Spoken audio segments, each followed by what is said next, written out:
আর আল্লাহ রাব্বুল আলামিন কোরআনুল কারীমের মধ্যে বললেন ওয়ালাউ আন্না আহলাল কুরা আমানু ওয়াত্তাকাউ লাফাতাহনা আলাইহিম বারাকাতিম মিনাস সামাই ওয়াল আরদ।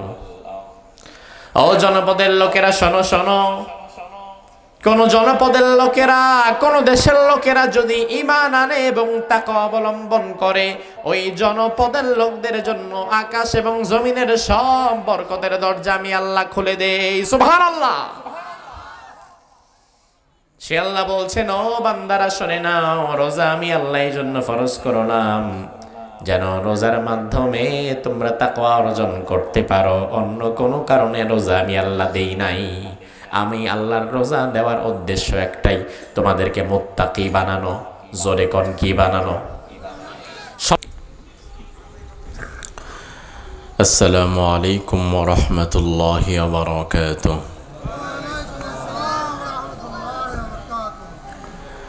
আলহামদুলিল্লাহি নাহমাদুহু ওয়া নাস্তাঈনুহু ওয়া নাস্তাগফিরুহু ওয়া নু'মিনু বিহি ওয়া নাতাওয়াক্কালু আলাইহি ونعوذ بالله من شرور أنفسنا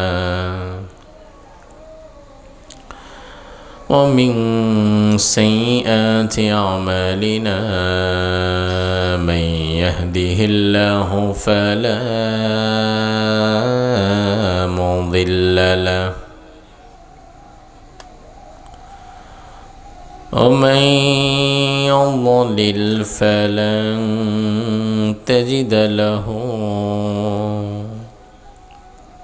وليا مرشدا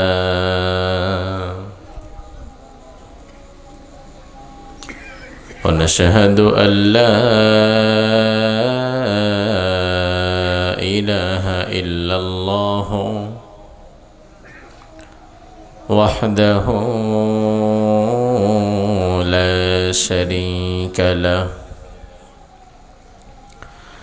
ونشهد أن سيدنا إيماننا قدوتنا حبيبنا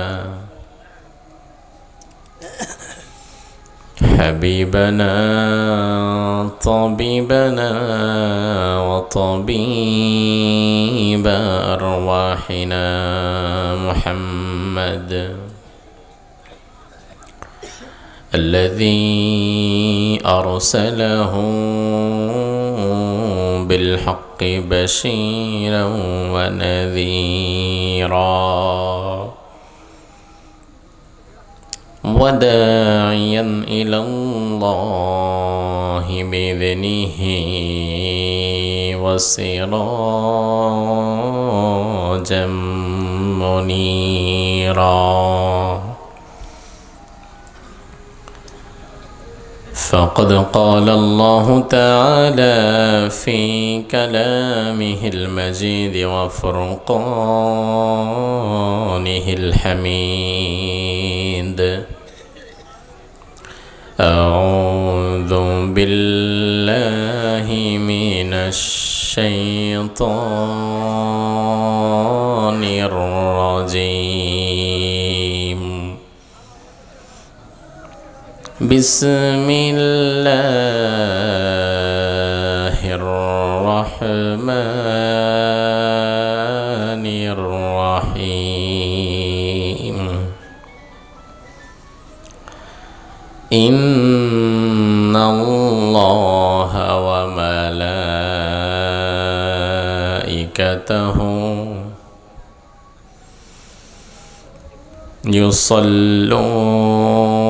يصلون على النبي يا أيها الذين آمنوا صلوا عليه وسلموا تسليما. নামাজের দুরূদ পড়েন। আল্লাহুম্মা সাল্লি আলা মুহাম্মদ ওয়া আলা আলি মুহাম্মদ كما صليت على إبراهيم وعلى آل إبراهيم إنك حميد مجيد اللهم بارك على محمد وعلى آل محمد كما باركت على إبراهيم وعلى آل إبراهيم إنك حميد مجيد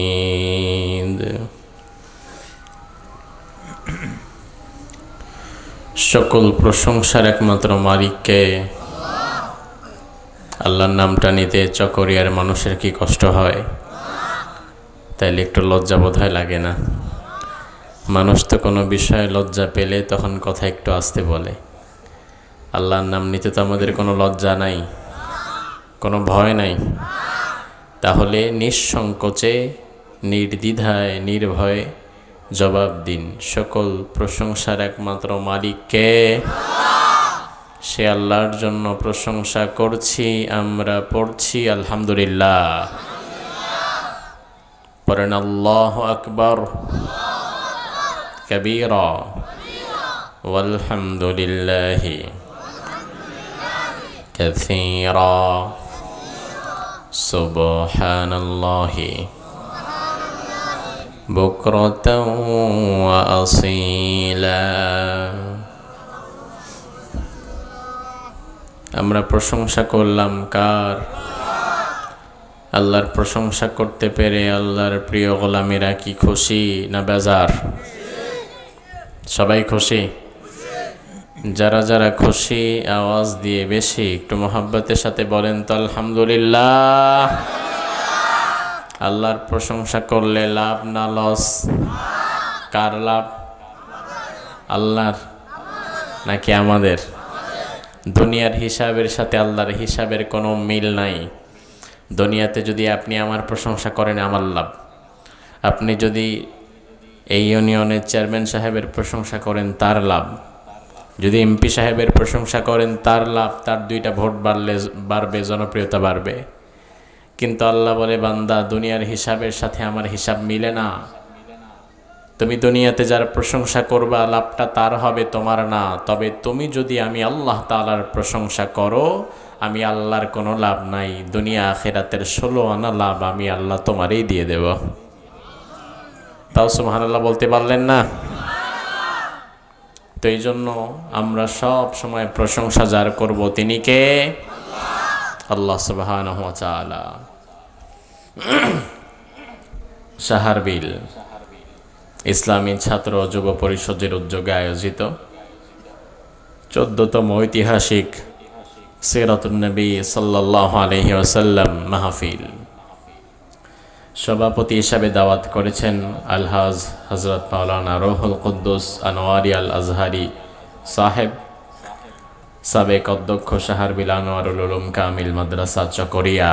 আল্লাহ সুবহানাহু ওয়া তাআলা মুহতারামের হায়াতে, আমলে, ইলমে সব কিছুতে বরকত দান করুক, আমরা বলি আমিন। আর উপস্থিত রয়েছেন আলহাজ হযরত মাওলানা মোহাম্মদ জাকারিয়া সাহেব, পেশ ইমাম শাহরবিল কেন্দ্রীয় জামে মসজিদ চকরিয়া। আল্লাহ সুবহানাহু ওয়া তাআলা আমাদের মুহতারাম ইমাম সাহেবকেও কবুল করুক, আমরা বলি আমিন। অনেক ওলামা হযরত কথা বলেছেন আসরের পর থেকেই, এবং আমার পরেও কথা বলবেন এক ভাই। যারা কথা বলেছেন, যারা কথা বলবেন, প্রত্যেকের কোরআন এবং সুন্নাহ সমর্থিত সুন্দর কথাগুলোর ওপরে আল্লাহ সুবহানাহু ওয়া তাআলা আমাদের আমল করার তৌফিক দান করুক, আমরা বলি আমিন। এবং বিশেষ করে যে যুব সমাজে আয়োজন করেছে, আমরা দোয়া করি আল্লাহ সুবহানাহু ওয়া তাআলা যেন তাদেরকে দ্বীনের জন্য ওমরে ফারুকের ভূমিকায় যেন তারা অবতীর্ণ হতে পারে, সেই ঈমানি শক্তি আল্লাহ তাআলা যেন শাহরবিল এর এই যুব সমাজকে দান করে, আমরা বলি আমিন। সুপ্রিয় ভাইরা আমার, রাত গভীর হয়ে যাচ্ছে, এবং স্বাভাবিকত এত রাত পর্যন্ত মাহফিল করা ঠিক নয়। মাহফিলগুলো সর্বোচ্চ 11টার মধ্যেই শেষ করে দেওয়া উত্তম, যেন মানুষ বাড়ি গিয়ে ঘুমোতে পারে। এখন যেহেতু আপনারা আসেনও দেরি করে, যার ফলে যাওয়াও লাগে দেরি করে, তো যার ফলে সময়ের অনেক দাম, আপনারা কষ্ট করে এসেছেন। আমি ভূমিকায় কোনো কথা না বলে সরাসরি কালামুল্লাহ মাজিদ থেকে একটি আয়াতে কারিমা তিলাওয়াত করে তার প্রেক্ষিতে কোরআন এবং সুন্নাহ থেকে আপনাদের খেদমতে কিছু কথা পেশ করব। আপনাদের জন্য কল্যাণকর এমন কিছু কথা আল্লাহ সুবহানাহু ওয়া তাআলা যেন আমার জবান থেকে বের করে। আপনারা বলেন আমিন। আর একটু জোরে বলবেন না আমিন। কারণ আল্লাহ তাআলা যদি আমার জবান থেকে কথাগুলো বের না করে, আমি যতই পড়াশোনা করে আসি না কেন আমি কথা বলতে পারবো না। কারণ আমার জবান থেকে কথা বের করার দায়িত্ব আমার না, এই দায়িত্ব কার? কথা বলেন কার? আল্লাহর নাম নিতে কি কষ্ট হচ্ছে বেশি? কারণ আমাদের সমাজে তো এমন কিছু মানুষ আছে যারা নির্বাচনের সময় 200 টাকা আর 1 কাপ চায়ের লোভে মিথ্যাবাদী নেতার পেছনে দৌড়ে দৌড়ে সারাদিন স্লোগান দিয়ে গলা ফাটায় ফেলতে পারে, নাকি নাই? চকরিয়াতে নাই? 200 টাকার লোভে নেতার পেছনে দৌড়ায় স্লোগান দেয় এমন লোক নাই?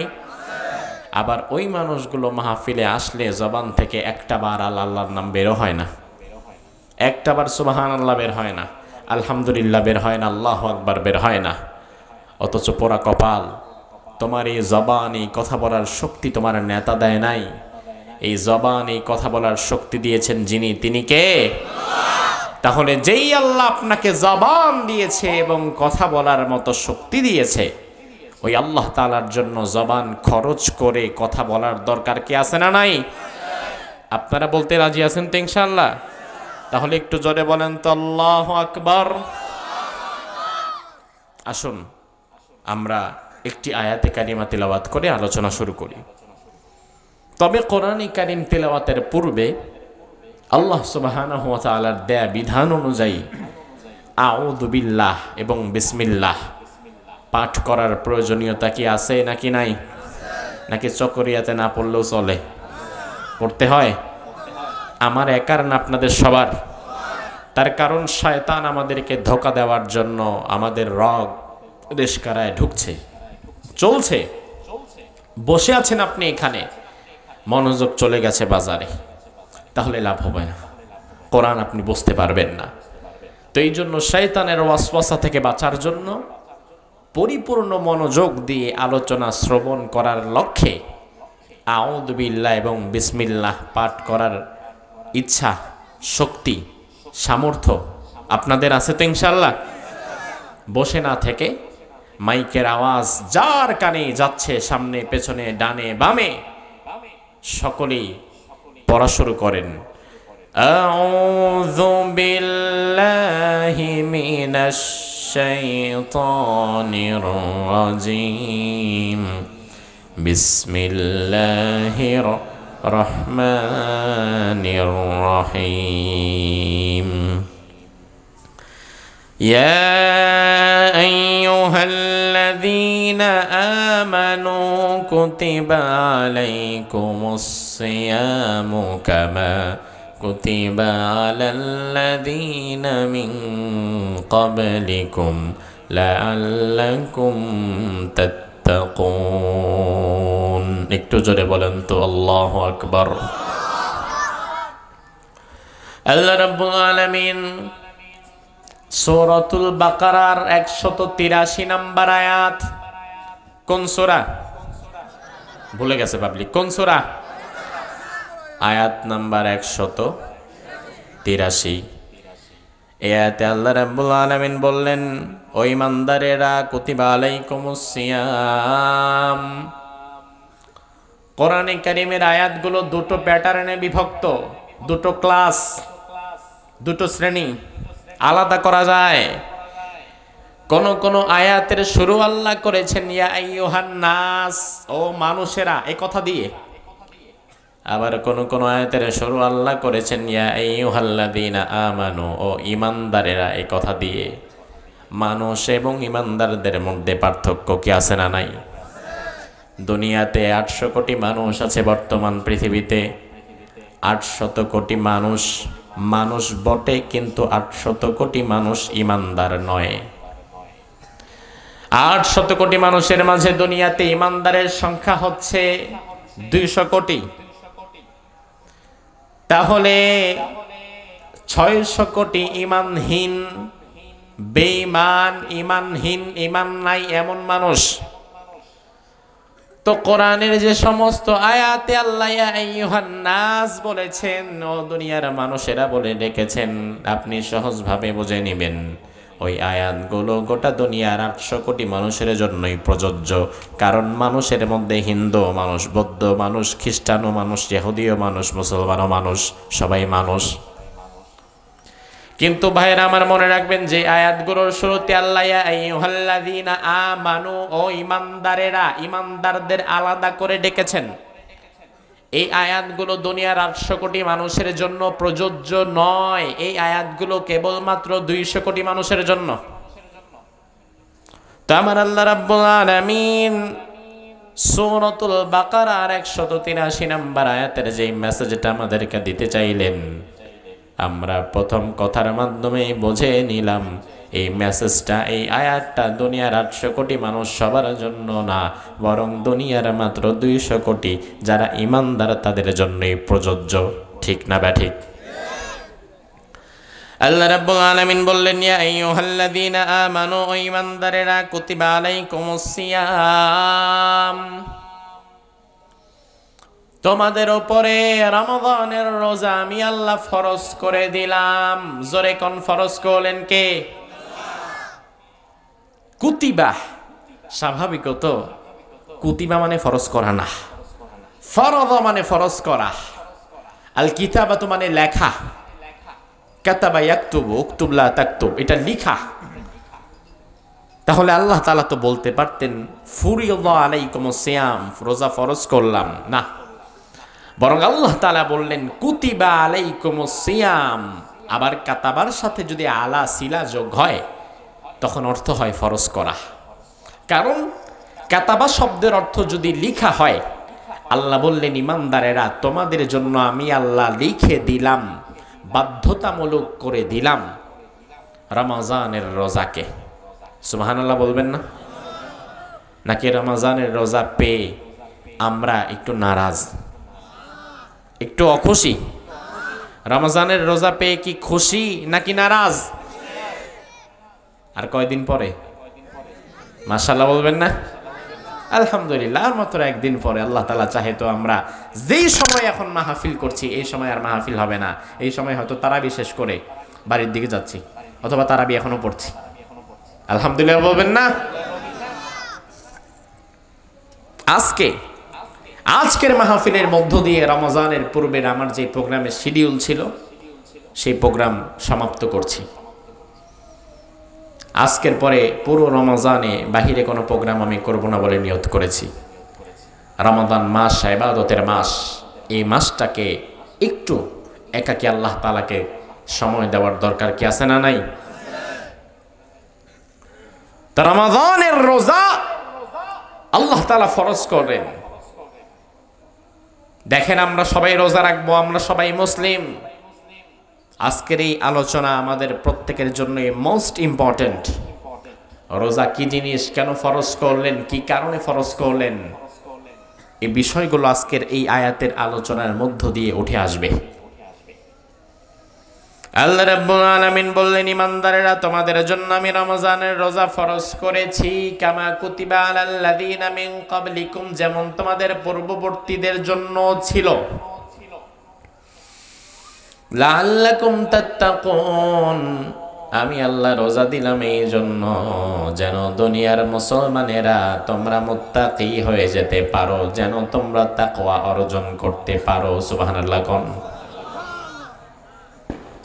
আল্লাহ রাব্বুল আলামিন সর্বপ্রথম ইমানদারদের ডাক দিলেন। তার মানে রমজানের রোজা রাখবে তারা, ইমানদার দাবি করবে যারা। ঠিক না ব্যাঠিক?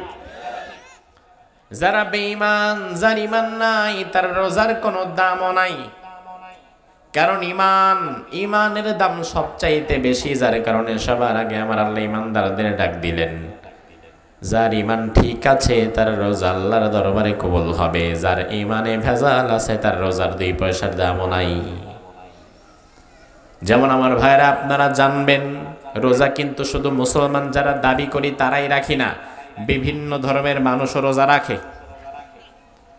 যেমন হিন্দু ধর্মের মানুষ তারাও কিন্তু রোজা রাখে, তবে আমাদের সিস্টেমের মতো না, তবে কাছাকাছি পর্যায়ের, তারাও না খেয়ে থাকে। হিন্দু ধর্মের মানুষ যেই রোজাটা রাখে ওই রোজার নাম তারা বলে কি জানেন? হ্যাঁ, মাশাআল্লাহ বলেন। উপোস বা উপবাস যেটাই বলেন না কেন। অনেক সময় দেখবেন হিন্দু প্রতিবেশী যদি থাকে, ডাক দিয়ে বলবেন ভাই আপেলটা খান, দিলাম, সে বলবে না আমি আজকে উপোস আছি, তার মানে সে আজকে খাবে না, সে আজকে রোজা রেখেছে। আবার খ্রিস্টান ধর্মের মানুষ তারাও রোজা রাখে, তাদের রোজার নাম তারা দেয় ফাস্টিং, না খেয়ে থাকা। আবার অনেক সময় যারা রাস্তাঘাটে আন্দোলনের নামে তারাও কিন্তু রোজা রাখে, তাদের রোজার নাম কি জানেন? হ্যাঁ, অনশন, খামো না, মরে যাবো, দাবি মানতে হবে, খাওয়া দাওয়া সব বন্ধ, মাঝে মাঝে একটু আড়ালে গিয়ে বিড়িটা টানে। আমার ভাইরা লক্ষ্য করেন, তার মানে রোজা হিন্দুরাও রাখে, খ্রিস্টানরাও রাখে, আন্দোলনকারীরাও রাখে, আবার আমরাও রাখি, কিন্তু আমাদের রোজা আর বাকিদের রোজা একরকম নয়, ঠিক না বেঠিক? একরকম নয়। কোন হিন্দু, কোন খ্রিস্টান, কোন ইহুদি, কোন নাসারা, কোন বৌদ্ধ যদি সেহরিও না করে, ইফতারও না করে, একটানা যদি 2, 4, 5 দিন রোজা রেখে মরেও যায়, তার রোজা আল্লাহর দরবারে কবুল হবে তো? সব পাবে তো? না, সম্ভব না। তার কারণ যার ইমান নাই তার রোজার কোনো দামই নাই। তুমি খায়া থাকো আর না খায়া থাকো, এটা তোমার বিষয়। তার মানে ভালো করে বোঝেন, আমল কবুল হবে তখন, ইমান সলিড থাকবে যখন।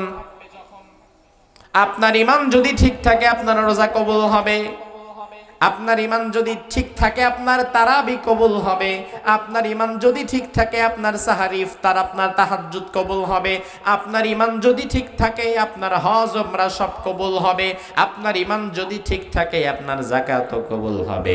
কিন্তু ইমানে যদি ভেজাল থাকে একানাও লাভ নাই।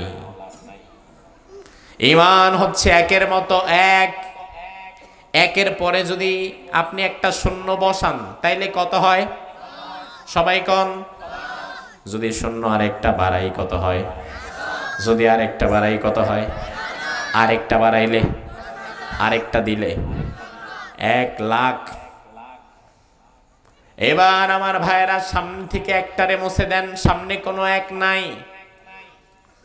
এক যদি সামনে না থাকে, এবার আপনি শূন্য দিলেন, শূন্য দিতে দিতে দিতে দিতে চকরিয়া থানার মোড় পর্যন্ত চলে গেলেন, সংখ্যাটার মান দাঁড়াবে কত?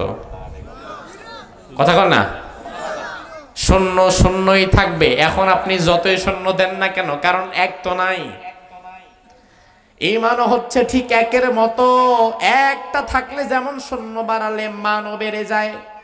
ইমান যদি ঠিক থাকে, ইমানের পরে যত আমল করবেন আমলও আল্লাহর দরবারে কবুল হয়ে যায়। এক যদি না থাকে, শূন্য 1000 বার দিলেও যেমন শূন্যের কোনো মান দাঁড়ায় না, ঠিক ইমান যদি না থাকে 1000 আমল, 1000 নামাজ, 1000 রোজা, 1000 যাকাত দিলেও আপনার কোনো আমল আল্লাহর দরবারে কবুল হবে না, ঠিক না ঠিক? এজন্যই আল্লাহ রাব্বুল আলামিন সবার আগে ইমানের কথা বললেন। রাব্বুল আলামিন বললেন, মুমিনেরা, কুতিবা আলাইকুমুস সিয়াম, তোমাদের জন্য আমি আল্লাহ রমজানের রোজা ফরজ করলাম। তবে তোমরা ভয় পেও না যে তোমাদের উপরে এই বোধহয় প্রথম ফরজ করেছি, না, বরং আল্লাহর হাবিব বলেন, দুনিয়ার সর্বপ্রথম মানুষ যিনি বাবা আদম আলাইহিস সালাম তিনিও রোজা রেখেছেন, নূহ আলাইহিস সালাম তিনিও রোজা রেখেছেন, ইব্রাহিম আলাইহিস সালাম তিনিও রোজা রেখেছেন, মুসা আলাইহিস সালাম তিনিও রোজা রেখেছেন। দুনিয়ার বহু জাতি গোষ্ঠীর উপরে আল্লাহ রাব্বুল আলামিন রোজা ফরজ করেছিল, বিভিন্ন সময়ে বিভিন্ন রোজা তারাও রেখেছেন। আমার আল্লাহ রাব্বুল আলামিন বলে, ও ঈমানদারেরা, রোজা আমি আল্লাহ কেন ফরজ করেছি শোনো, লাআল্লাকুম তাত্তাকুন, যেন রোজার মাধ্যমে তোমরা তাকওয়া অর্জন করতে পারো। তাহলে এই আয়াত থেকে আমরা রোজা ফরজ করা আল্লাহর কি উদ্দেশ্য সেটাও শিখে গেলাম। আমাদের সমাজের মানুষ রোজা ফরজ করার উদ্দেশ্য থেকে দূরে সরে যায়, যার ফলে আমাদের রোজাগুলা শুধুমাত্র না খেয়ে থাকা, পানাহার ছেড়ে থাকা, না খেয়ে থাকা ছাড়া আর কোনো কিছুই না। আল্লাহর হাবিব সাল্লাল্লাহু আলাইহি ওয়াসাল্লাম বললেন, রব্বা সাইমিন, এমন অনেক রোজাদার থাকবে, লাইসা লাহু সিয়ামাহু ইল্লা দাহর, যার রোজা তার পানাহার ছাড়া অন্য কিছুই হবে না। এমন অনেক রোজাদার থাকবে যার রোজা শুধু না খেয়ে থাকা ছাড়া অন্য কোনো ফায়দা দিবে না। এমন অনেক নামাজকারী থাকবে যার নামাজ শুধু রাত জেগে দাঁড়িয়ে থাকা ছাড়া অন্য কোনো ফায়দাই তাকে দিবে না। আল্লাহ রাব্বুল আলামিন সূরাতুল বাকারার 183 নম্বর আয়াতের মধ্যে বললেন, ও ঈমানদারেরা, রোজা আমি আল্লাহ ফরজ করেছি, তবে ফরজ করার কারণটা তোমাদেরকে না খাইয়ে রেখে কষ্ট দেওয়া নয়। ভালো করে বোঝেন, আল্লাহর ভান্ডারে খাবার দাবারের তো অনেক অভাব পড়ছে, যার ফলে আল্লাহ 200 কোটি মুসলমানরে 1 মাস না খাইয়ে রাইখা কিছু খাবার দাবার বাঁচাতে চাইতেছে। বিষয়টা কেমন? বরং আপনি আর কতটুকুই খাবার খান, আপনার চাইতে বেশি খাবার খায় আল্লাহর সৃষ্টি জগতের মধ্যে এমন কিছু মাখলুক কি নাই? আছে নাকি? আছে। যেমন 2-1টা মাখলুকের নাম বলেন যে আপনার চাইতে বেশি খায়। হ্যাঁ, তিমি। তিমি না? এই যে তিমির কথা বলল, আল্লাহর সৃষ্টি জগতের সব চাইতে বড় প্রাণীদের মধ্যে সব চাইতে বড় প্রাণীর নাম হচ্ছে ব্লু হোয়েল, নীল তিমি। বিজ্ঞান বলে একটা নীল তিমি তাদের গড় উচ্চতা হয় 100 ফিট লম্বা। একটা নীল তিমি প্রতি বেলায় তাদের খাবারের দরকার হয় 4 মেট্রিক টন। 1000 কেজিতে হয় 1 মেট্রিক টন, তাইলে 4000 কেজিতে হয় 4 মেট্রিক টন। আপনি আর কতটুকু খাবার খান? সৃষ্টি জগতের একটা নীল তিমিরে আমার আল্লাহ প্রতি বেলায় 4000 কেজি মাছ খাওয়ায়। সুবহানাল্লাহ কয় না আপনি? 4000 কেজি মাছ আল্লাহ তাআলা একটা নীল তিমিরে এক বেলায় খাওয়ায়। তুমি আর কতটুকু খাও? আরে নীল তিমির এক বেলার রিজিক আপনার 10 বছরের রিজিকের সমান হয় না, ঠিক না বেটি? 10 বছরেও আপনি 4000 কেজি খান না। মিয়া 2টা চিংড়ি মাছ খাইলে পেট ভরা, আর 4000 কেজি 4 মেট্রিক টন ক্রিল মাছ, চিংড়ি মাছ নীল তিমির পেটের মধ্যে এক বেলায় ঢুকায় আল্লাহ। তার মানে আমার ভাইরা ভালো করে বোঝেন, নীল তিমিরে প্রতি বেলায় 4000 কেজি খাবার যিনি খাওয়ায় তিনি তো বাংলাদেশের খাদ্যমন্ত্রী। কথা কয় না? বাংলাদেশের খাদ্যমন্ত্রী নাকি? কে খাওয়ায়? তাইলে নীল তিমির উপরে কি আল্লাহ রোজা ফরজ করছে? না, বরং নীল তিমির উপরে রোজা ফরজ করা হয় নাই। রোজা ফরজ করা হয়েছে সৃষ্টি জগতের সবচাইতে শ্রেষ্ঠ মানুষ মুমিনদের উপরে। তার মানে বুঝে নিলাম আল্লাহ তাআলা না খাইয়ে কষ্ট দেওয়ার জন্য বা রিজিক বাঁচাবার জন্য রোজা ফরজ করে নাই, কারণ আল্লাহর ভান্ডারে খাবারের কোনো অভাব নাই। আপনি বলবেন, হুজুর তাইলে আমরা মাঝে মাঝে খাবারের ঘাটতিতে পড়ি কেন? মাঝে মাঝে দেশে সংকট দেখা যায়, নদীতে মাছ নাই, খেতে ফসল নাই, চালের দাম বেড়ে গেছে, তেলের দাম বেড়ে গেছে, নুনের দাম বেড়ে গেছে। এই যে রমজান আসছে, রমজানের মধ্যে খেজুরের দাম বেশি না কম? চিনির দাম বেশি না কম? তাইলে আপনি বলবেন, হুজুর তাইলে আমরা ঘাটতিতে পড়ি কেন? আল্লাহর ভান্ডারে নাকি অভাব নাই, তাইলে আমরা সংকটে অভাবে পড়ি কেন? ও ও ভাই ভালো করে বুঝবেন, এই অভাব আল্লাহ তাআলা দেয় না, বরং এই অভাব হচ্ছে মনুষ্য সৃষ্ট অভাব, মানুষের দ্বারা আর্টিফিশিয়াল অভাব তৈরি হয়, ঠিক কি না? আল্লাহ তাআলা নীলতিমিরে না খাইয়ে রাখে নাই, ওই যে বনের লক্ষ লক্ষ হাতিরে তো আল্লাহ না খাইয়ে রাখে নাই, ওই বনের বাঘকে, বনের হরিণকে, বনের সিংহকে আল্লাহ না খাইয়ে রাখে নাই, এমনকি গর্তের একটা পিপিলিকারে তো আল্লাহ না খাইয়ে রাখে নাই, সংকট দেয় নাই। তাইলে তুমি সংকটে পড়বা কেন? তুমি আমি সংকটে পড়ার কারণ একটাই, আমরা আল্লাহর গোলামি বাদ দিয়া এখন মানুষের গোলামে পরিণত হইয়া গেছি, যার ফলে সৃষ্টির বাকি সবাই এখন আমাদের উপরে নজরদারি করে। শব্দটা বলেন কি বানানো? মুত্তাকি। মুত্তাকি আরবি শব্দ, মুত্তাকির বাংলা হচ্ছে আল্লাহ ভীরু, যে আল্লাহকে ভয় পায়। মুত্তাকি তারা যার হৃদয়ের মধ্যে তাকওয়া থাকে। রাসূল বলেছেন তাকওয়া হাহুনা, তাকওয়া থাকে ভেতরে ভেতরে ভেতরে, যেটা কেউ দেখে না। তাকওয়ার মানে হচ্ছে আপনি সব সময় আপনার ভেতরে এই ধারণাটা রাখবেন, আমি যখন যেখানে থাকি না কেন, দুনিয়ার কেউ আমারে দেখুক আর না দেখুক, সব সময় আমারে যিনি দেখে রাখছেন তিনি কে? জোরে কোন তিনি কে? দিনের বেলায় আমারে দেখে কে? রাত্রিবেলায় দেখে না? রাত্রিবেলায় দেখে কে? এমনকি ঘরের ভেতরে দরজা বন্ধ করে আমি কি খাই, কি করি, কি বলি দেখে কে?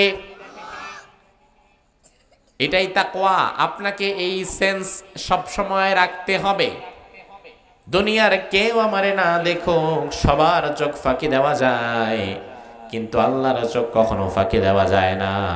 দুনিয়ার কেউ যেটা দেখে না, সেটা যিনি দেখেন তিনি কে? আমার আল্লাহ রাব্বুল আলামিন এমন দেখা দেখে যেটা কেউ দেখে না। ও ভাই আমার, এই তাকওয়া, এই আল্লাহর ভয় যদি কোনো মানুষ তার হৃদয়ের ভেতরে একবার গেঁথে নেয়, ওই মানুষের দ্বারা দুনিয়াতে কোনো অন্যায় হওয়া সম্ভব নয়। যেমন সরকারি অফিসার অফিসের মধ্যে বসে আছে, তার অফিসে তার রুমের মধ্যে কোনো সিসিটিভিও নাই, ওই সরকারি অফিসার দরজা বন্ধ করে টেবিলের নিচ দিয়ে যখন ঘুষটা খায়, তখন কেউ তারে দেখে না, তার ঊর্ধ্বতন কর্মকর্তাও তারে দেখে না, কিন্তু যিনি টেবিলের নিচ দিয়া ঘুষ নিলেও যিনি দেখে তিনি কে? ঘুষ ওপর দিয়ে নেয় না, আস্তে করে নিচ দিয়ে নেয়। অফিসার সাহেব মনে করে আমারে কেউ দেখে না, কিন্তু দেখে তো একজন। কে? ওই সরকারি অফিসার আবার রোজাও রাখে। তো আমাদের দেশে রোজা রেখে ঘুষ খায়, রোজা রেখে সুদ খায়, রোজা রেখে মানুষের হক মারে, এমন লোক নাই? বেশি না কম? কই রমজানের আল্লাহ শয়তানকে বন্ধ করে, তাহলে এই শয়তান কোত্থেকে আসে? হ্যাঁ, মানুষ এক পর্যায়ে শয়তানি করতে করতে তখন আর শয়তানদের লাগে না, নিজেই মারাত্মক শয়তান হয়ে যায়, বরং নিজে আরো 5টারে শয়তান বানায়, ঠিক কি না? সে তখন শয়তানের ফ্যাক্টরি, শয়তান উৎপাদন করে, ভালো উৎপাদন হয় মাশাআল্লাহ, উৎপাদনে কখনো ঘাটতি হয় না। ও ভাই আমার, আপনি দেখবেন একই ব্যক্তি রমজানে অফিসার সরকারি অফিসে বসে আছে, প্রচন্ড পিপাসাও তার লেগেছে, তৃষ্ণার্ত হয়ে গিয়েছে, অফিসের মধ্যে এরকম একটা পানির বোতলও আছে, অফিসের দরজাটা আটকে দিল, কেউ দেখে না, দরজা দিয়ে কেউ দেখে না, জানালা দিয়ে কেউ দেখে না, ঘরের ভিতরে কেউ নাই, এক বোতল পানি আছে, আবার পানি খাওয়ার প্রয়োজনও আছে, তবু আপনি দেখবেন সুবহানাল্লাহ, সামনে পানি থাকার পরেও কিন্তু পানিটা খায় না, কারণ পানি খেলে রোজা ভেঙে যাবে। আর আমি যে পানি খাইছি আমার রোজা আছে না গেছে দুনিয়ার কেউ তো বুঝবেও না, টেরও পাবে না, কিন্তু টের পাবে কে? তাইলে এই যে দুপুরবেলা সামনে পানি আছে কিন্তু কেউ দেখবে না, তাও অফিসার সাহেব যে পানিটা খাইলো না, তার মানে বুঝতে হবে এই রমজানের রোজার ক্ষেত্রে সে ভয় করেছে কাকে? তার মানে রোজার ক্ষেত্রে তাকওয়াটা তার ভেতরে আছে। কিন্তু আমার আল্লাহ রাব্বুল আলামিন তাকওয়াটা সব জায়গায় ছড়িয়ে দিতে চায়। শুধু রমজানের রোজার ভেতরে তাকওয়া না, জীবনের প্রতিটা কাজের মধ্যেই তাকওয়া থাকার দরকার আছে না নাই? ওই অফিসার যদি তাকওয়া ভালো করে বুঝে নিত, তাকওয়ার মূল সেটআপটা যদি বুঝে নিত, তাইলে দুপুর বেলায় সামনে পানি আছে, কেউ দেখে না, তবু এক ঢোক পানি সে খায় না আল্লাহর ভয়ে। যেই আল্লাহর ভয়ে দুপুরে পানি খায় না, ওই আল্লাহর যদি সব জায়গায় ভয় পেত, তাইলে গরিব মানুষের ফাইল আটকায়া টেবিলের নিচ দিয়া ঘুষও খাইতো না। ঠিক কিনা? তার মানে আমার ভাইরা, সে তাকওয়াটা এক জায়গায় নিয়েছে, বাকি জায়গায় তাকওয়া ছেড়ে দিয়েছে। কিন্তু আমার আল্লাহ বললেন না, তাকওয়া রাখতে হবে জীবনের এক জায়গায় না, সব জায়গায়। সব জায়গায় তাকওয়া রাখতে হবে, এবং সেই উদ্দেশ্যেই আল্লাহ তাআলা রমজানের রোজা ফরজ করেছেন। আল্লাহর উদ্দেশ্য কিন্তু পরিষ্কার, আল্লাহর উদ্দেশ্য সাফ, ক্রিস্টাল ক্লিয়ার। সেটা হচ্ছে তাকওয়া, আল্লাহর ভয় জীবনের সবখানে রাখবা। আল্লাহর ভয় তুমি তোমার পরিবারে রাখবা, আল্লাহর ভয় তুমি তোমার ব্যবসার মধ্যেও রাখবা। রমজান আসলে ব্যবসার মধ্যে 2 নাম্বারই করে, খাদ্যের দাম দুগুণ দ্বিগুণ বাড়িয়ে দেয়, এমন অসাধু ব্যবসায়ী তো নাই। এমন ব্যবসায়ী না থাকলে দাম বাড়ে কেমনে? একই জিনিস রমজানের আগে এক দাম, রমজানে হয়ে যায় আরেক দাম।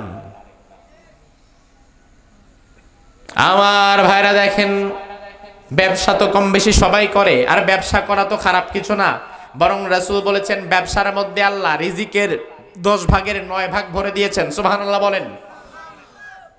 আল্লাহর হাবিব ব্যবসা করেছেন, সাহাবায়ে কেরামের মধ্যেও বড় বড় ব্যবসায়ী ছিল নাকি ছিল না? আমাদের ইমামে আজম আবু হানিফা রাহিমাহুল্লাহ তিনিও ব্যবসা করেছেন। আমাদের ইমামদের মধ্যেও ব্যবসায়ী ছিল। আপনি আরব দেশের দিকে তাকান, এই রমাদান মাস যখন আসে, আরব দেশের ব্যবসায়ীরা কিন্তু তাদের দ্রব্যমূল্যের দাম কমিয়ে দেয়।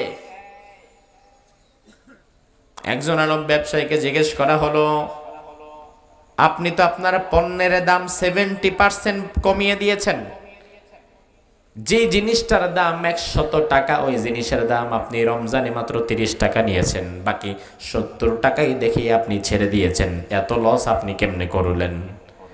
ওই আরব দেশের ব্যবসায়ী জবাব দেয়, আমি লস করি নাই, বরং 11 মাস আমি ব্যবসা করেছি বান্দার সাথে, আর 1টা মাস আমি ব্যবসা করেছি আমার মাওলার সাথে। সুবহানাল্লাহ বললেন না? কারণ 1টা মাস আমি আমার মাওলার সঙ্গে ব্যবসা করেছি। কারণ আমি যখন ইফতারে, আমি যখন রোজাদারের ইফতারটাকে দাম কমায়া দিব, আমার যিনি সব দান করবেন তিনি কে? আমার বাংলাদেশে এই চিত্র আছে তো, দাম কমে তো, বরং আরো বাড়ে। তার মানে আমার বাংলাদেশের অধিকাংশ ব্যবসায়ীরা 11 মাস যদি করে চুরি, রমজান আসলে করে ডাকাতি। ঠিক কিনা? রমজান আসলে শুরু হয় এদের ডাকাতি। 100 টাকার খেজুর ভ্যাট বাড়াইতে বাড়াইতে, শুল্ক লাগাইতে লাগাইতে বাংলাদেশে আইসা 100 টাকার খেজুর হয়ে যায় 350 টাকা। এই জন্য এক আল্লাহর ওলি কইছে, খেজুরের দরকার কি? কি খান? কি খান?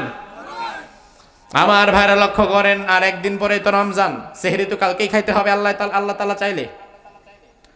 ও ভাই, আমার রাসূলের একটা হাদিস বলে দে, আল্লাহর হাবিব বলেছেন, ও উম্মতেরা শুনে নাও, তোমরা যখন ইফতার করবা, তখন তোমার ইফতারের প্রথম ইফতারটা যেন হয় একটা খেজুর। জোরে কোন কি? জোরে কোন? তার মানে খেজুর দিয়ে ইফতার করা সুন্নাহ, সুন্নাতে রাসূল, রাসূলের সুন্নাহ। আর আমাদের মন্ত্রী একটা কয় খেজুরের দরকার কি, বড়ই খান। তার মানে বড়ই দিয়া ইফতার করা ওনার সুন্নাহ। কার সুন্নাহ মানবেন নিজেই ঠিক করেন। মন্ত্রীর সুন্নাহ। আমার ভাইরা লক্ষ্য করেন, মন্ত্রী মহোদয় বুদ্ধিমান মানুষ, তিনি মর্যাদার মানুষ, তাকে আমরা ছোট করব না। তবে আমার প্রশ্ন হচ্ছে, আপনি যে দেশের লক্ষ কোটি কোটি মুসলমানরে খেজুর বাদ দিয়া বড়ই দিয়ে ইফতার করতে বললেন, আপনি নিজে বড়ই দিয়ে ইফতার করেন তো? করবে কেমনে? বরং তিনার ইফতার তো আসবে ইন্টারকন্টিনেন্টাল থেকে, তার ইফতার তো আসবে হোটেল ওয়েস্টিন কিংবা সেরাটন থেকে। তার ইফতারের মধ্যে খরচ হবে মিনিমাম 10,000, 15,000, 20,000 টাকা। তার সামনে আইটেম থাকবে মিনিমাম 20-30টা। ও ভাই আমার, আপনি নিজে বড়ই দিয়ে ইফতার করেন না, আপনি জাতিরে বড়ই দিয়ে ইফতার করতে বলেন কেন? আপনি সুন্নাহ নিয়ে তামাশা করলেন। যে অসাধু ব্যবসায়ীরা দাম বাড়িয়েছে আর যারা ভ্যাট দিয়ে দিয়ে জাতির উপরে এই ভ্যাটের বোঝা চাপায় দিয়েছে, তাদেরকে সতর্ক না করে বরং রাসূলের সুন্নাহ বাদ দিয়ে আমাদেরকে বড়ই খাইতে কোন। তার মানে আমাদেরকে যদি বড়ই খাইতে বলেন, আপনি নিজে আগে বড়ই দিয়ে ইফতার করা শুরু করেন, ঠিক কি না? আপনার নিজের আমল নাই, আপনি আমারে বলেন কেন? তবে বড়ই দেওয়া করা তো দূরের কথা, ওনারা যা খায় তা আমরা কল্পনাও করতে পারি না। যখন মসজিদে আসে তখন মানুষের কাছে টাকা থাকে না দেওয়ার মতো, সবাই গরিব। মাদ্রাসার জন্য কিছু চাইলে টাকা নাই, সবাই গরিব। মাহফিলের জন্য কিছু চাইলে সবাই গরিব। দিনী কাজের জন্য কিছু চাইলে তখন সবাই গরিব, যেন পুরা দেশ দুর্ভিক্ষ লেগে গেছে। কিন্তু আপনি দেখবেন নাইট ক্লাবে, ডান্স ক্লাবে কিংবা কোনো হারাম কাজে পয়সা খরচ করার জন্য যেন প্রতিযোগিতা লাগে। গত বছরের একটা ঘটনা আপনাদের হয়তো মনে নাই, একটু স্মরণ করিয়ে দেই। ঢাকার ইন্টারকন্টিনেন্টাল হোটেল, সেই হোটেল একবার কর্তৃপক্ষ গত বছর গোল্ড জিলাপি, স্বর্ণের জিলাপি বিক্রি করা শুরু করলো। অর্থাৎ জিলাপি বানায় এর উপরে স্বর্ণের প্রলেপ দিল, এইটারে কইল স্বর্ণের জিলাপি। এতটুকু জিলাপি কিনতে 20,000 টাকা লাগে। আর মানুষ কত বড় হাবাইত্যা স্বর্ণ খাবার জন্য এই জিলাপিগুলো কিনতে যায়। এতটুকু জিলাপি 20,000 টাকা স্বর্ণের প্রলেপ দিয়ে দেয়। আমি চিন্তা করতে লাগলাম, এই যে করোনার পরে মানুষের এমনিতেই টাকা পয়সা নাই, এত টাকা মানুষ কই পাবে? এই জিলাপি তো বিক্রি হবে না। আমি অবাক হয়ে দেখলাম, আহারে, স্বর্ণের জিলাপি নাকি প্রত্যেক দিন মন কেমন বিক্রি হয়ে যাইতো। তার মানে স্বর্ণের জিলাপি কেনার মতো মানুষের অভাব নাই। এবং কিছুদিন চলার পরে হোটেল ইন্টারকন্টিনেন্টাল কর্তৃপক্ষ স্বর্ণের জিলাপি এবার বানানো বাদই দিয়ে দিছে। সর্বনাশ, কারণ এত জিলাপি বানায়া সার্ভিস দেওয়া সম্ভব না। কিন্তু তারা যদি প্রত্যেক দিন 1 মণ, 2 মণ, 5 মণও বানায়, ওইটা খাওয়ার জন্য কিছু পাবলিক থাকে।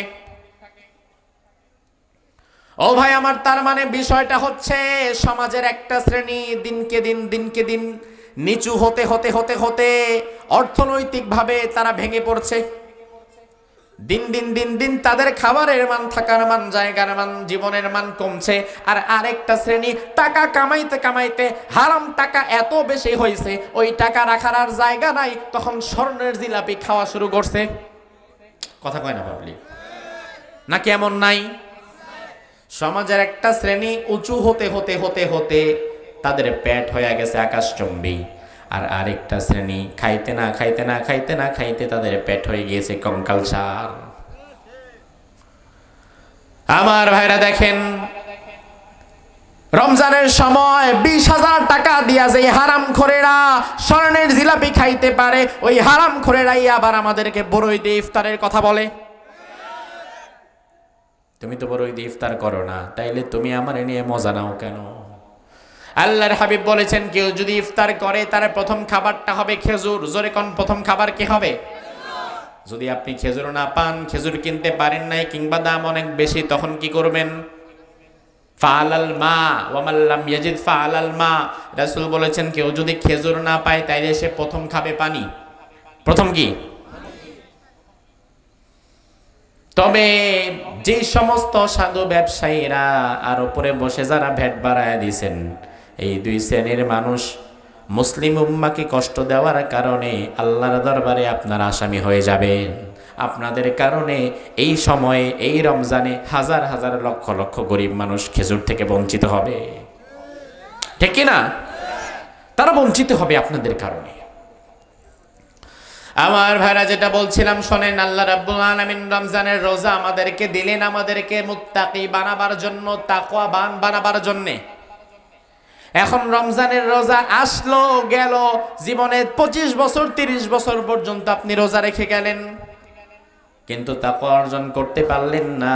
আপনার রোজা দেওয়ার মধ্যে, রোজা রাখার মধ্যে আর না রাখার মধ্যে কোনো পার্থক্য নাই, কারণ আল্লাহ যেই উদ্দেশ্যে রোজা দিয়েছে ওই উদ্দেশ্য তো পূরণই হয় নাই। এই যে আমার সামনে দুইটা মাইক দেখেন, এই মাইক দিয়ে আমি কথা বলছি আস্তে আস্তে, আর কথাগুলো আপনাদের কানে চলে যাচ্ছে জোরে জোরে। এই মাইকটা যিনি বানিয়েছেন তার মাইক বানানোর পেছনে একটা উদ্দেশ্য কি আছে না নাই?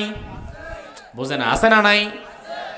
উদ্দেশ্যটা হচ্ছে ছোট্ট আওয়াজকে বড় করে দেওয়া, যেন হাজারো মানুষের কাছে পৌঁছে যায়, এটাই তো উদ্দেশ্য। নাকি সুন্দর দেখা গেল এটা উদ্দেশ্য না? সৌন্দর্যটা ফ্যাক্ট না, ফ্যাক্ট হচ্ছে ছোট্ট আওয়াজকে বড় করে দেওয়া। এটা মাইকওয়ালার মাইক বানানোর পেছনে এটা উদ্দেশ্য। এখন মাইকওয়ালা মাইক একটা বানিয়েছে খুব সুন্দর করে, কিন্তু ফু দিলে শোনা যায় না, কথা বললে শোনা যায় না, ছোট আওয়াজ বড় হয় না। উদ্দেশ্য কি হাসিল হয়েছে না হয় নাই? হয় নাই।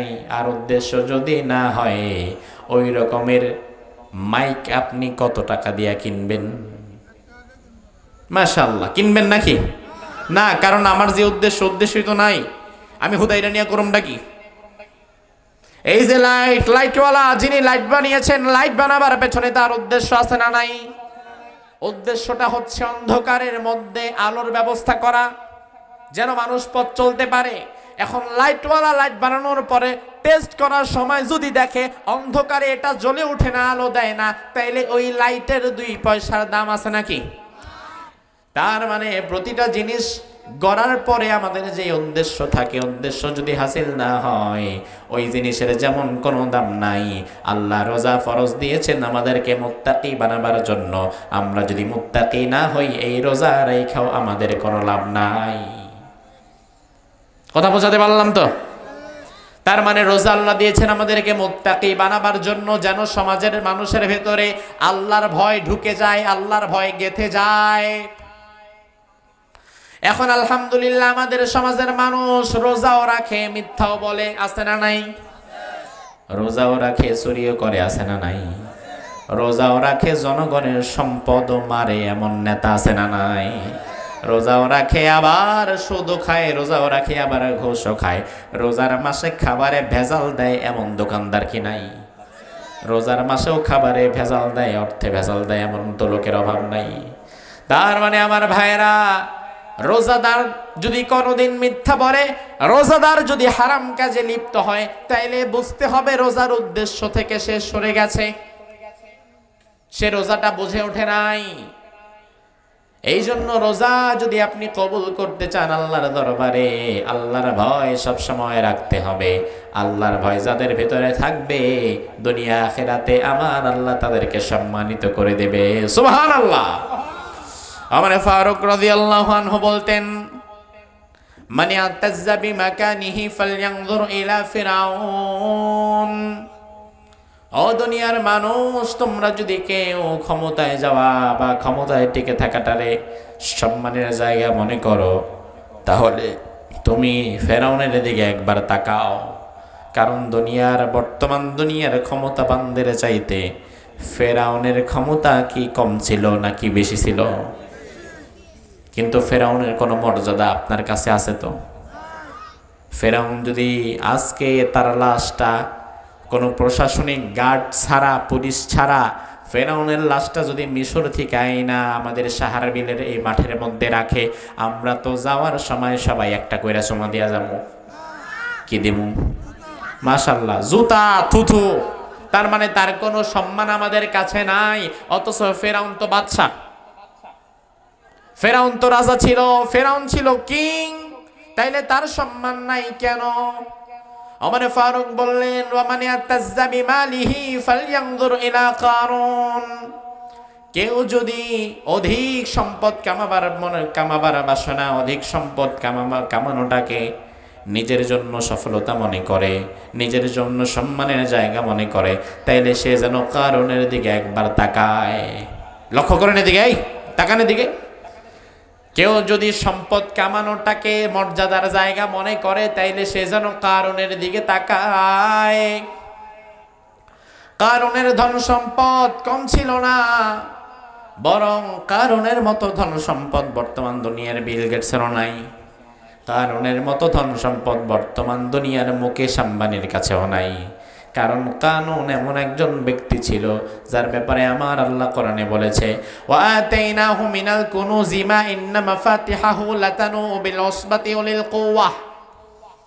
কারুন এমন একজন ব্যক্তি যার সম্পদ এত বেশি ছিল, মুফাসসিরিনে কেরাম এই আয়াতের ব্যাখ্যার মধ্যে বলেছেন, কারুনকে আল্লাহ যেই ধন সম্পদ দিয়েছে, যেই স্বর্ণ মুদ্রা, হীরা জাহরাত মণি মুক্তা যেগুলো কারুনের সম্পদ ছিল, এই সম্পদগুলো রাখার জন্য একটা বক্স, একটা লকার, একটা সিন্দুক ছিল। এই রকমের সিন্দুক একটা না, এই রকমের সিন্দুক ছিল হাজার হাজার। আর এই সিন্দুক ভরা ছিল কারুনের স্বর্ণ মুদ্রা, হীরা জাহরাত।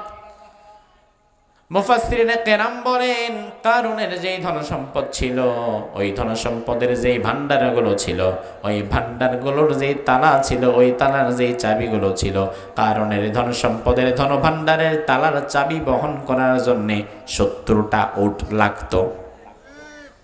তাইলে কারুনের ধন সম্পদ বেশি ছিল না কম ছিল? কিন্তু বর্তমান দুনিয়াতে তো কারুন সম্মানিত মানুষের মধ্যে গণ্য হয় না। ওমর ফারুক রাদিয়াল্লাহু আনহু বলেন, ওয়া মান ইয়াতাজ্জা বিনাসাবিহি ফালইয়ানজুর ইলা আবি লাহাব। আর কেউ যদি উচ্চ বংশে জন্মগ্রহণ করাটারে সফলতা মনে করে, তাইলে সে যেন একবার আবু লাহাবের দিকে তাকায়। কারণ আবু লাহাবের বংশ কুরাইশ, আবার রাসূলুল্লাহর বংশ ছিল কুরাইশ। কিন্তু রাসূল কত মর্যাদাবান, কত সম্মানিত, আর আবু লাহাব কতটা নিন্দিত। তার মানে ওমর ফারুক বুঝালেন, ক্ষমতায় যাওয়া কিংবা ক্ষমতায় টিকে থাকাটা মর্যাদাবানের জায়গা না, অধিক পয়সা কামানোটা মর্যাদাবানের জায়গা নয়। আবার উচ্চ বংশে জন্মগ্রহণ করলেই মর্যাদাবান হওয়া যায় না। বরং ওমর ফারুক বললেন, ইন্নামাল ইজ্জাতু লিত্তাকওয়া, মর্যাদা রয়েছে শুধুমাত্র তাকওয়ার মাঝে। সুবহানাল্লাহ কোন? আমার ভাইরা জবাব দেন, মর্যাদা রয়েছে কিসের মাঝে? জোরে কোন, কিসের মাঝে? তাকওয়ার মাঝে। আল্লাহ রাব্বুল আলামিন কোরআনে বললেন, ইন্না আকরামাকুম ইনদাল্লাহি আতকাকুম। ও দুনিয়ার মানুষ, তোমাদের মধ্যে যার হৃদয়ে তাকওয়া যত বেশি আছে, আমি আল্লাহর কাছে সেই সবচাইতে মর্যাদাবান। সুবহানাল্লাহ। আমার ভাইরা, ফেরাউন মর্যাদাবান নয়, আবু লাহাব মর্যাদাবান নয়, কারুন মর্যাদাবান নয়, কিন্তু রাসূলের মুয়াজ্জিন বেলালের মর্যাদা আছে না নাই? তাইলে বেলাল মর্যাদাবান হইল কেন? সম্পদের কারণে, ক্ষমতার কারণে, চেহারা খুব সুন্দর ছিল সেই কারণে? নাকি বেলাল মর্যাদাবান হয়েছে তাকওয়ার কারণে? আল্লাহর হাবিব সাল্লাল্লাহু আলাইহি ওয়াসাল্লাম যখন মেরাজে গেলেন, মেরাজে যাওয়ার পরে আল্লাহর হাবিব যখন জান্নাতের পাশ দিয়ে যাচ্ছিলেন, বিশ্বনবী বলেন, আমি শুনতে পেলাম কে যেন জান্নাতের মধ্যে জুতা পায়ে দিয়ে হাঁটছে, তার হাঁটার আওয়াজ আমার কানে ভেসে আসলো। আল্লাহর হাবিব জিবরিলকে ডেকে বলেন, জিবরাইল, কে জান্নাতের মধ্যে হেঁটে বেড়ায়, কার পায়ের আওয়াজ আমি শুনছি? জিবরিল বলে, ইয়া রাসূলুল্লাহ, আপনার প্রিয় বেলালের পায়ের আওয়াজ আপনি শুনছেন। সুবহানাল্লাহ বললেন না? একটু জোরে বলেন সুবহানাল্লাহ। তাই বেলালের মর্যাদা এত বেড়ে গেল। এত বেড়ে যাওয়ার কারণ, বেলালের হৃদয়ের মধ্যে ভয় ছিল কার? আমরাও যদি আমাদের হৃদয়ে সদা সর্বদা আল্লাহর ভয় টিকিয়ে রাখতে পারি, বেলালের মতো আমাদেরকেও যিনি মর্যাদাবান করে দিবেন তিনি কে? আর আল্লাহর ভয় যে জাতির মাঝে তৈরি হয়ে যায়, যে জনপদের মানুষের মাঝে আল্লাহর ভয় তৈরি হয়ে যায়, ওই জনপদের লোকদের জন্য আকাশ এবং জমিনের সব বরকতের দরজা যিনি খুলে দেয় তিনি কে? আমার ভাইরা, এই তাকওয়া আমাদের সবার মধ্যে থাকা দরকার। তবে তাকওয়া বেশি থাকা দরকার তাদের যারা রাষ্ট্র পরিচালনা করে, তাদের তাকওয়া তাদের সব চাইতে বেশি থাকা দরকার। কারণ তাদের হাতেই আছে সেন্ট্রাল লিডারশিপ, তারা মূল চালিকা শক্তি, তারা গাড়ির ড্রাইভার। হ্যাঁ, গাড়ির প্যাসেঞ্জার আছে 40 জন, 40 জনের সুস্থ থাকা ভালো, তবে 40 জনের মধ্যে যদি কেউ অসুস্থ হয় তাইলেও সমস্যা নাই, গাড়িটা চলবে। কিন্তু গাড়িটা যিনি চালায়া নিবে সে যদি অসুস্থ হয় তাইলে অ্যাক্সিডেন্ট করার সম্ভাবনা আছে না নাই? তার মানে তাকওয়া জনগণের যতটা থাকা দরকার তার চাইতে বেশি থাকা দরকার যারা রাষ্ট্র পরিচালনা করে তাদের, ঠিক না ব্যাঠিক? কারণ তারা ড্রাইভার, তারা চালিকা শক্তি, তারা যদি তাদের পদস্খলন হলে গোটা জাতি বিপদে পড়বে। আর তারা যদি ভালো হয়ে যায় তাইলে দেশের মধ্যে যিনি বরকত রহমত ঢেলে দিবেন তিনি কে? আপনি যাবেন কক্সবাজার, এই সাহারবিল থানার মোড় থেকে আপনি চকরিয়া থানার মোড় থেকে আপনি বাসে উঠলেন, কক্সবাজার যাবেন, মার্সা, আপনাদের এদিকের পরিচিত বাস না, মার্সা গাড়িতে উঠলেন। এবার মার্সা বাসে আপনি যখন উঠলেন হাতের মধ্যে একটা তসবিহ নিয়েছেন, আরেক হাতে কোরআন নিয়েছেন। তসবিহ একটা নিয়ে, কোরআন শরীফ একটা নিয়ে বসে বসে জিকির করেছেন, আবার কোরআনও পড়েছেন, আর মনে মনে নিয়ত করলেন আল্লাহ কক্সবাজার চলে যাচ্ছি।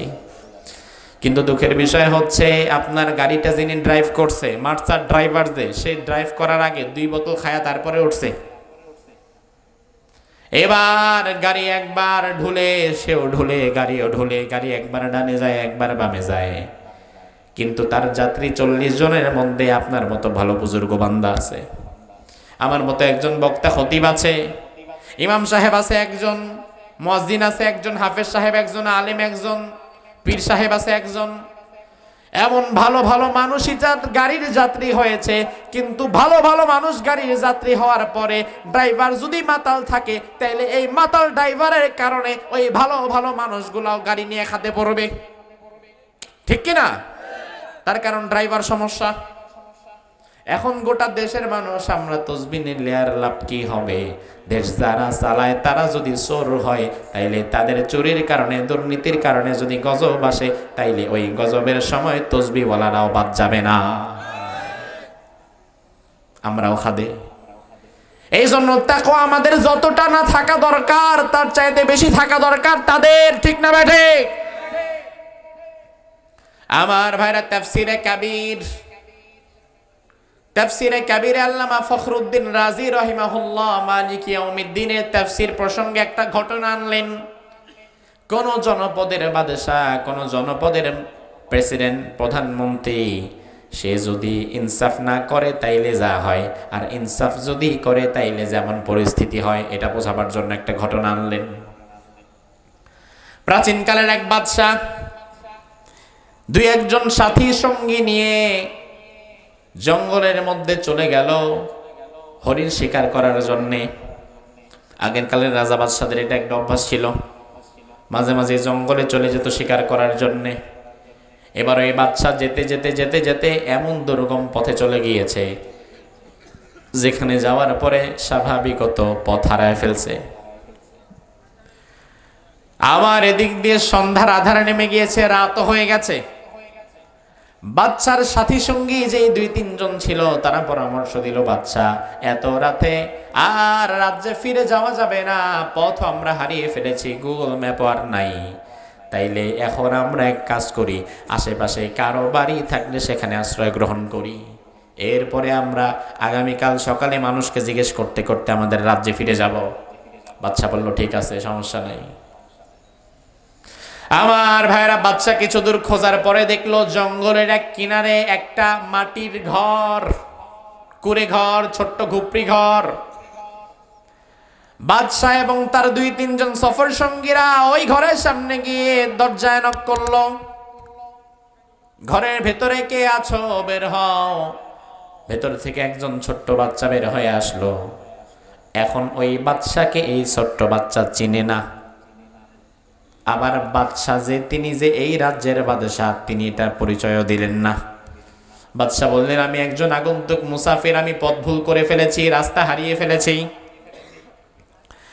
আজকে রাতটা আমি তোমাদের এখানে কাটাতে চাই, কোনো ব্যবস্থা হবে নাকি? ওই বাচ্চা বলল হ্যাঁ অবশ্যই হবে, কোনো সমস্যা নাই, আমার বাবা তো এখন বাড়ি নাই, আপনারা একটু বসেন, আমি ভেতরে একটু ব্যবস্থা করছি। বাদশা বলল বাবারে আমার তো খুব তৃষ্ণা লেগেছে, আমি খুব ক্লান্ত, তুমি যদি আমার এক গ্লাস পানি খাও আমি খুশি হয়ে যাব। বাচ্চাটা বলল, পানি খাওয়া দরকার নাই, বরং আমার বাড়ির পেছনে একটা আঙ্গুরের বাগান আছে, আপনি যদি বলেন আঙ্গুরগুলো নিংড়িয়ে আপনার জন্য এক গ্লাস আঙ্গুরের জুস আমি বানায় নিয়ে আসবো। সুবহানাল্লাহ কইলেন না? মেহমানদারিতা। আল্লাহর হাবিব বলেছেন, মান কানা ইউমিনু বিল্লাহি ওয়াল ইয়াউমিল আখির ফালইউকরিম যায়ফাহু। তোমাদের মধ্যে যদি আল্লাহ এবং আখিরাতের প্রতি ভরসা থাকে, বিশ্বাস থাকে, ঈমান থাকে, তাহলে মেহমানের সম্মান রাখবা। মেহমানকে যদি অসম্মান করো তাইলে বুঝতে হবে আল্লাহর প্রতিও বিশ্বাস নাই, আখিরাতের প্রতিও বিশ্বাস নাই। এখন মেহমানদারিতা দিন দিন আমাদের মধ্য থেকে বিদায় নিচ্ছে। আমাদের চাইতে বেশি মেহমানদারিতা ছিল আগেকার মানুষের। আমাদের চাইতে বেশি মেহমানদারিতা তারা করতেন। আমরা আমাদের মা, চাচিমা, খালাদেরকে দেখতাম অনেক বেশি কিছুর আয়োজন হয়তো করতে পারতো না, অভাব ছিল, অনটন ছিল, কিন্তু কোনো আগন্তুক, কোনো পথিক যদি ঘরের উঠোনে চলেই আসতো, একেবারে খালি মুখে দিত না, অন্তত একটু মুড়ি মুড়কি আর এক গ্লাস পানি খাওয়ায় পাঠাইতো। সেটা এখন আর আমাদের মাঝে নাই। আর্টিফিশিয়াল হয়ে গেছে, আমরা রোবোটিক হয়ে গেছি, মানুষকে মেহমানদারি করাতে চাই না। আবার ভাইরা বাচ্চাটা বলল, আপনারা একটু বসেন, আমি আঙ্গুর নিংড়িয়ে জুস বানিয়ে নিয়ে আসি। বাচ্চা বসে আছে। বাচ্চাটি কিছুক্ষণ পরে গিয়ে গ্লাস ভর্তি আঙ্গুর নিংড়িয়ে জুস বানিয়ে নিয়ে এসেছে। বাচ্চার সামনে পেশ করার পরে বাচ্চা এবার আঙ্গুরের জুসগুলো ঢক ঢক করে গিলে ফেলেছে। বাদশা এক চুমুক খাওয়ার পরে দেখে এত মিষ্টি, এত সুস্বাদু আঙ্গুর বাদশা কোনোদিন খায় নাই। বাদশা এবার খাওয়ার পরে ছেলেটারে বলল, বাবা, আমি অনেক আঙ্গুর খেয়েছি জীবনে, এত মিষ্টি, এত সুস্বাদু, এমন আঙ্গুর তো জীবনে কোনোদিন খাই নাই, এত মজা লেগেছে এই জুসটা। ও বাবা, তুমি কি আমার আরেক গ্লাস খাওয়াতে পারবা নাকি? বাচ্চাটা বলল, কোনো সমস্যা নাই, একটু বসেন, আমি আর একটা গ্লাস বানিয়ে নিয়ে আসছি। কারণ আমার বাবা বলে গিয়েছেন, কেউ যদি ঘরে আসে তাইলে সে যেন অতৃপ্ত হয়ে না যায়। এবার ছেলেটা গেছে, আর কিছু আঙ্গুর নি, আর একটু জুস বানায় আনবি। এবার বাদশা চিন্তা করতেছে, সর্বনাশ, আমার রাজ্যে এই জায়গায় এত মজাদার আঙ্গুর হয়, অথচ আমি জানি না। এক কাজ করব, কালকে সকালে রাজ্যে ফিরে গিয়ে আগে একটা ফোর্স পাঠাবো, একদল বাহিনী প্রেরণ করব, তাদেরকে বলবো গিয়া এই বাচ্চার তার বাপ বেটারে ঠেঙ্গায়া উঠাই দিয়া জমি দখল করে এইবার এই আঙ্গুরের বাগান আমি দখল করব। তাইলে আর আমারে কারো কাছে আঙ্গুর চেয়ে খাইতে হবে না, বরং আমি প্রত্যেকদিন আমার নিজের বাগান, নিজেরই সবকিছু, আমি আমার মতো খাবো। এই চিন্তা বাচ্চা করতেছে মনে মনে। ছেলেটা আর আসে না, আগের বার গেছে আর আসছে, সময় লাগে নাই, কিন্তু এইবার আর আসে না। অনেকটা সময় পরে ছেলেটা আসছে, গ্লাস একটা নিয়ে আসছে বটে, তবে গ্লাসের ভেতরে আর আঙ্গুরের রস নাই।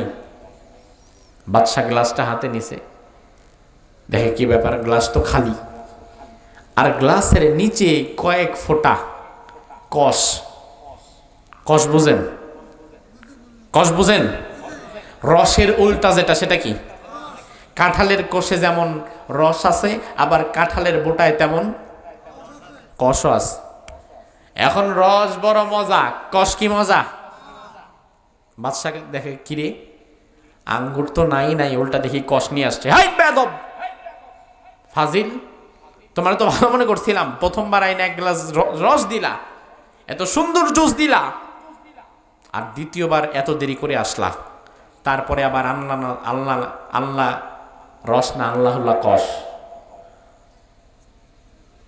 বাচ্চাটা বলে, আসলে আমি আপনারে কি বলবো, আমার বাবা একটা কথা বলেছিল আমারে, ওই কথাটা আমার মনে পড়ছে। কি বলেছে তোমার বাবা? আমার বাবা বলেছিল, সন্তান, দেশের রাষ্ট্রনায়ক যদি ইনসাফ ভুলে যায়, দেশের রাষ্ট্রপ্রধানের মাথায় যদি জুলুমের চিন্তা ঢুকে, রাষ্ট্র যারা পরিচালনা করে তারা যদি কখনো জুলুমের চিন্তা করে, ওই দেশের ফসলের ওপর থেকে আল্লাহ তাআলা স্বাদ এবং বরকত উঠায় নেয়। ঠিক না ঠিক? আজ থেকে 20-30 বছর আগে ইলিশের যেই ঘ্রাণ, যেই স্বাদ, এখন কি ওটা পান? এক বাড়িতে ইলিশ ভাজলে বাকি 10 বাড়ি সেটার ঘ্রাণ ছড়ায় যাইতো। এখন ইলিশ খাই না পাঙ্গাস খাই বোঝাও যায় না। ঠিক কিনা? আল্লাহ তাআলা বরকত এবং স্বাদ তুলে নিবে। ঘাস খাবেন, ঘাস, অর্থাৎ যাই খাবেন সব ঘাসের মতো লাগবে, স্বাদ আর নাই। বাদশা চিন্তা করলো, কিরে, আমি যে মনে মনে জুলুমের নিয়ত করছি, এই বাচ্চা কি বুঝে ফেলছে নাকি? এই বাচ্চা কি টের পাইছে নাকি? বাদশা এবার মনে মনে বলল, আল্লাহ, আমি যা নিয়ত করেছিলাম আমি আমার নিয়ত পরিবর্তন করলাম। আমি আগামী দিন সৈন্যবাহিনী পাঠিয়ে এই পিতা পুত্রের বাগান দখল করা তো দূরে থাক, বরং আমি আগামী দিন আমার রাজ্যে গিয়ে এই পিতা পুত্রের জন্য কিছু ভাতার ব্যবস্থা করে দিব। সুবহানাল্লাহ বললেন না? ও চকরিয়ার মানুষ চিন্তা করতেছে, ভাতা পাইবো যারা সুবহানাল্লাহ কইবো তারা আমগো কি? আমরা মাংনা সুবহানাল্লাহ বলবো? আরে ভাই বলেন না সুবহানাল্লাহ। এবার বাদশা বললেন, বাবা রে, তুমি এখন আর একবার যাও, দেখো কিছু পাও কিনা। কারণ ফসল লাগাবার দায়িত্ব আমাদের, আর ফসল দেওয়ার দায়িত্ব কার? আমার আল্লাহ যদি চায় একটা গাছে এত পরিমাণ ফসল দিতে পারে যেটা খায় শেষ করতে পারবেন না। আবার আল্লাহ যদি বরকত তুলে নেয় 10 গাছের ফসল দিয়েও একজনের পেটও ভরবে না। ঠিক কিনা? বাচ্চাটা আবার গিয়েছে, আবার গিয়ে এবার আঙ্গুর চিপড়িয়েছে, রস নিংড়িয়েছে, রসের গ্লাস ভরে বাচ্চার সামনে নিয়ে আসছে। সুবহানাল্লাহ বললেন না? বাচ্চা দেখে মাশাআল্লাহ গ্লাস ভরা জুস পান করছে, ঢক ঢক ঢক ঢক করে খেয়ে ফেলছে।